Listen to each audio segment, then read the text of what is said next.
everyone, and welcome back to Science Unpacked. Today, we are diving into some cutting edge machine learning research. Oh, I'm excited. What fascinating paper are we exploring today, Hoste? It's a fantastic paper titled Adaptive and Stratified Subsampling for High Dimensional Robust Estimation by Pratik Mittal et al. That title sounds quite technical, but robust estimation always catches my ear. What problem are they solving? Imagine data sets with thousands of features but few observations. That's high dimensional data, a big challenge for traditional methods. Like predicting stock prices with countless market indicators, but only limited historical data? Got it. Exactly. And often, this data is messy. It might have outliers, errors, or observations that aren't truly independent. So, robust means their methods can handle all that real world messiness, right? Not just perfect, clean data. Precisely. They tackle this using subsampling. Instead of processing all data, they pick a smaller, representative subset. Subsampling makes sense for computational efficiency, but how do you ensure accuracy and robustness with less data? That's where their two clever methods come in: adaptive importance sampling, or AIS, and stratified subsampling, SS. Okay, let's start with AIS. How does adaptive importance sampling work its magic? AIS is iterative. It learns which data points are most informative or problematic, then samples those more frequently. So it's like a smart student focusing extra study time on the hardest exam questions? That's a great analogy.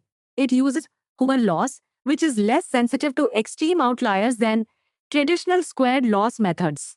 Fascinating. So it focuses on the problematic data points. What about stratified subsampling? SS? SS takes a different route. It first divides the entire dataset into strata or groups based on similarities in their features. Like grouping students by academic performance before picking a survey sample? Then what happens? Then it samples proportionally from each group and combines the results using a geometric median for robustness. Geometric median, that sounds like it helps average things out robustly, even if some groups are corrupted. Spot on. It's very resilient to bad data within those strata. It's also generally faster than AIS, which is a big plus. So one adapts on the fly, the other structures the data first. Both sound really powerful for different situations. They are, and the paper provides rigorous theoretical guarantees, which is super important for building trust in these methods. What kind of guarantees did they establish? How good are these methods, theoretically speaking? They showed these methods achieve minimax optimal rates.